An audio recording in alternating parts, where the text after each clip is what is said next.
Assalamu alaikum. My name is Mohammad Hassan Mehtab. In this course, we would learn programming in C Sharp. In today's tutorial, part 1, we would learn about some C Sharp's basics, C Sharp history, and what uses of C Sharp, how, where, and it is used. सबसे पहले हम शुरुआत करते हैं कि C Sharp जो है use कहाँ कहाँ होती है। तो हम इसका देखते हैं, इसके एप्लीकेशन सबसे पहले आप देख सकते हैं, जैसे कि इसको विंडोज़ एप्लीकेशन डेवलपमेंट में इसको यूज़ करा जाता है, वेबसाइट्स की डेवलपमेंट में यूज़ करा जाता है, गेम्स की डेवलपमेंट में यूज़ करा जाता है, बैक एंड की सर्विसेज में यूज़ करा जाता है। आज के इस दौर में C Sharp जो है बहुत ज़्यादा यूज़ होती है डेवलपमेंट के फेज़ के अंदर, और इससे एप्लीकेशंस बनाई जाती हैं डिफरेंट डिफरेंट। हम इस कोर्स में बेसिक से लेकर एडवांस तक, जिसमें विंडोज़ एप्लीकेशन, वेबसाइट एप्लीकेशंस वगैरह बनाएंगे। लेकिन आज के ट्यूटोरियल में हम बेसिक्स पढ़ेंगे, जिसमें सबसे पहले हम पढ़ेंगे डेटा टाइप्स। तो शुरुआत करते हैं डेटा टाइप से। तो यहाँ पर हम जैसे अभी खोलते हैं विजुअल स्टूडियो। अभी हम आ गए हैं डेस्कटॉप स्क्रीन के ऊपर। ये रहा विजुअल स्टूडियो। इसकी इंस्टॉलेशन की वीडियो आप इससे पहले डाल चुका हूँ, वो देख लीजिएगा आप। हम सबसे पहले विजुअल स्टूडियो ओपन करते हैं। जिस तरह से विजुअल स्टूडियो ओपन होगा, विजुअल स्टूडियो का ये वर्जन है 2019 का। हम C शार्प को जो है विजुअल स्टूडियो के अंदर जो है रन करेंगे, और इसमें उसकी एप्लीकेशंस डिफ़ाइन करेंगे। इसका जो अपडेटेड वर्जन, नया वर्जन है .NET के नाम से जो है ASP.NET, जिसे हम कहते हैं। इसमें हम C शार्प की एप्लीकेशंस बनाते हैं। सबसे पहले हम क्रिएट न्यू प्रोजेक्ट में आएंगे।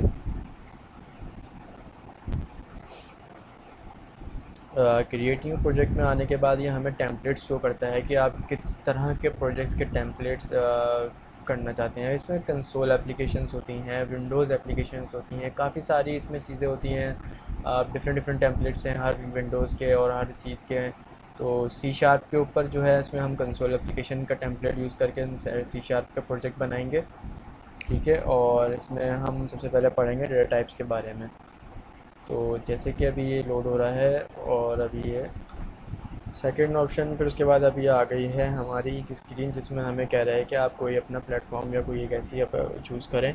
तो हम C शार्प का कंसोल एप्लीकेशन को चूज़ करते हुए नेक्स्ट पे बटन दबाएंगे। नेक्स्ट के बटन के बाद फिर हमसे प्रोजेक्ट का एप्लीकेशन का नाम पूछेगा। यहाँ पे हम कुछ भी दे देते हैं, फर्स्ट प्रोजेक्ट नाम दे दिया हमने इसको।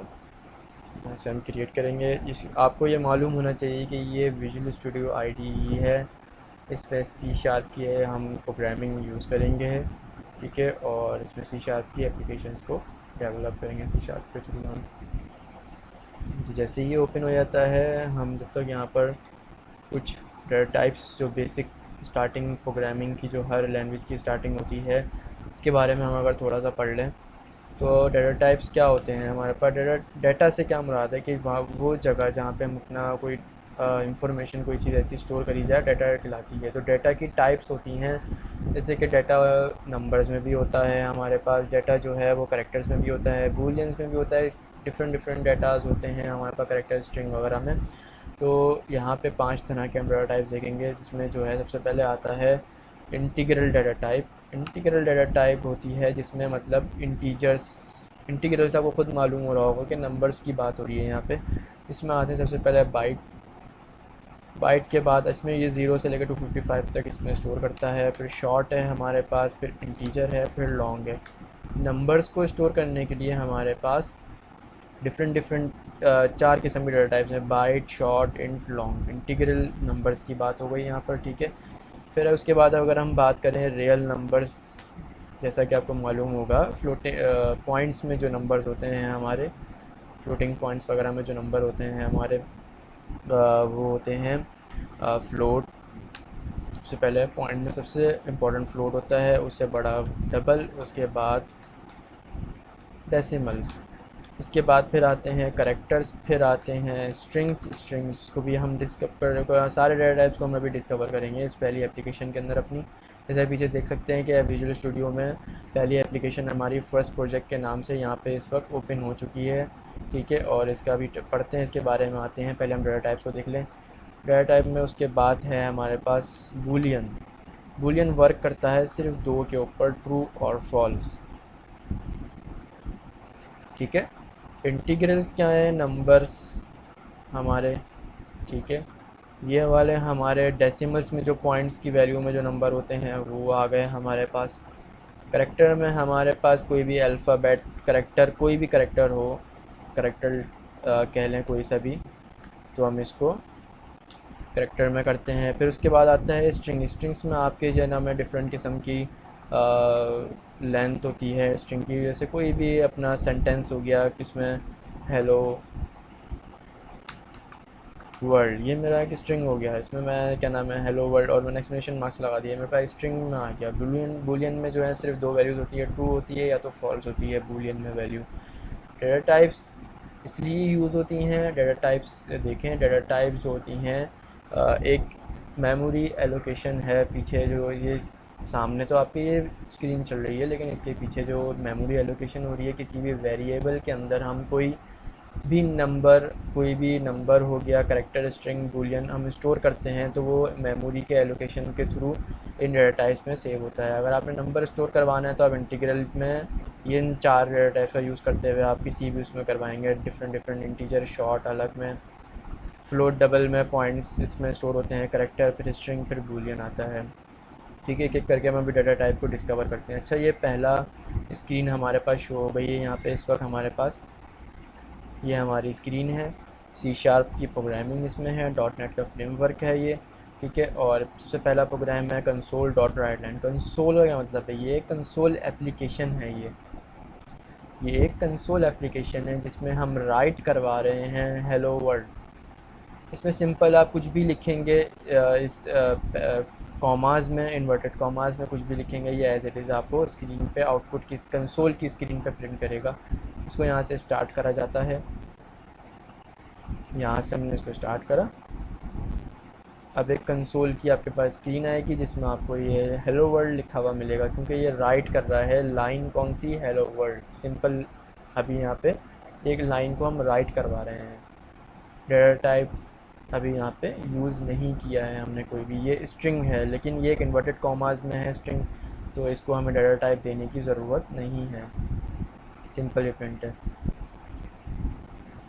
ये देख सकते हैं हमारे पास आउटपुट की स्क्रीन आ गई, कंसोल की स्क्रीन आ गई है, इसमें लिखा हुआ है हेलो वर्ल्ड, सिंपल इसने प्रिंट कर दिया हमें as it is inverted commas में। अगर हम इन्वर्टेड कॉमाज में एज इट इज़ अगर कंसोल डॉट राइट लाइन करके अगर हम लिखते हैं, इसमें कुछ भी लिखते हैं, एक एक लाइन जो है हम इसमें राइट करवा रहे हैं, राइट लाइन। अच्छा, इसका शॉर्ट मेथड भी आपको मैं बताता हूँ। अच्छा, ये हो गया राइट लाइन। अब इसमें मैं लिखता हूँ पाकिस्तान, या इसमें लिखता हूँ पाकिस्तान, तो ये हमें एज इट स्क्रीन पे शो कर देगा ये भी हमें। अच्छा, इसका shortcut method console dot write line बहुत लंबा है ये।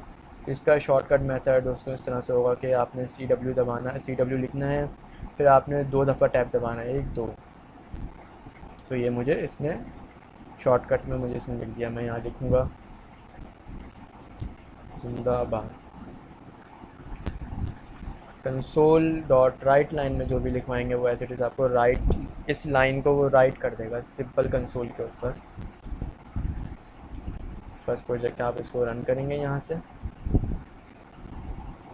थोड़ा सा हैंग होता है विजुअल स्टूडियो, थोड़ा सा हैवी है तो इस वजह से हैंग होता है ये, इस वजह से। तो दोस्तों, जैसा कि आपको मैंने बताया था कि कंसोल जो है राइट लाइन का मतलब होता है सिंपल राइट कर देना, और इसने सिंपल ये कंसोल की स्क्रीन के ऊपर ब्लैक स्क्रीन पे राइट कर दिया है सिंपल। अब हम आ जाते हैं डेटा टाइप्स के ऊपर। डेटा टाइप्स के बारे में जैसे मैंने आपको बताया कि ये हर लैंग्वेज की एक बेसिक पार्ट है डेटा टाइप। इसके बगैर आप नंबर्स को, रियल नंबर्स को स्टोर करना आपके लिए पॉसिबल नहीं होता।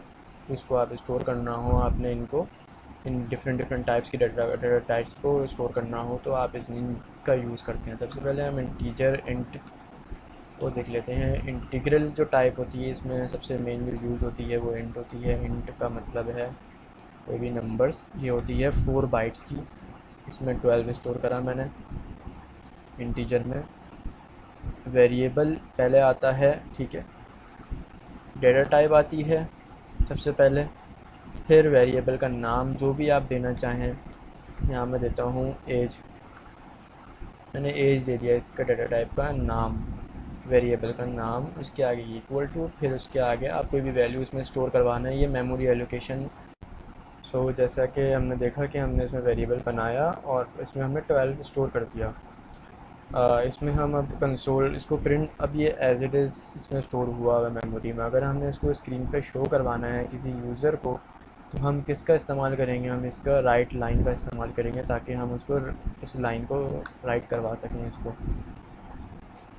इसमें इन्वर्टेड कॉमास में अगर मैं यहाँ पे सिंपल अगर एज इज़ 12 दे दूँ मैं यहाँ पे, तो ये एज इज़ 12 तो प्रिंट कर देगा। लेकिन यहाँ पे अगर डिफरेंट एज हो, यहाँ पे 12 के अलावा 13, 14, 15 डिफरेंट यूज़र हों डिफरेंट एज के, तो फिर हम इसको यहाँ पे चेंजिंग नहीं करेंगे। हम यहाँ प्रोग्रामिंग कर रहे हैं, तो इस लिहाजा प्रोग्रामिंग के वे में हम इसको इसके वेरिएबल को यहाँ पे लिख देंगे सिंपल, क्योंकि किस में स्टोर हुआ हुआ है? इस वेरिएबल में ये 12 स्टोर हुआ हुआ है, तो इसका वेरिएबल यहाँ पर हमने लिख दिया।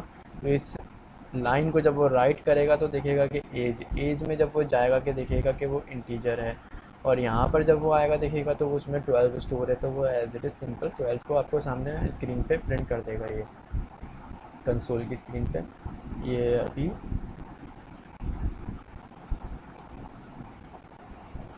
यहाँ पर इसने 12 प्रिंट कर दिया। ठीक है, इन्वर्टेड कॉमास की इसको इसलिए ज़रूरत नहीं पड़ी क्योंकि ये एक वेरिएबल है और ये स्ट्रिंग नहीं है, तो इसलिए हमें इसको वेरिएबल उसकी वेरिएबल को हमेशा बग़ैर इन्वर्टेड कॉमास के ही लिखा जाता है। अगर मैं यहाँ पर इंटीजर की वैल्यू में पॉइंट की वैल्यू दे दूँ तो ये मुझे एरर दे रहा है। क्यों एरर दे रहा है? इसलिए एरर दे रहा है क्योंकि मैं एक न्यूमरल, एक इंटीग्रल के अंदर जिसमें नंबर्स स्टोर होते हैं, सिर्फ उसके अंदर मैं पॉइंट्स की वैल्यू दे रहा हूँ और डेटा टाइप इसका डिफरेंट है पॉइंट्स वाले का, तो इसलिए मुझे यहाँ पर ये एरर शो कर रहे हैं।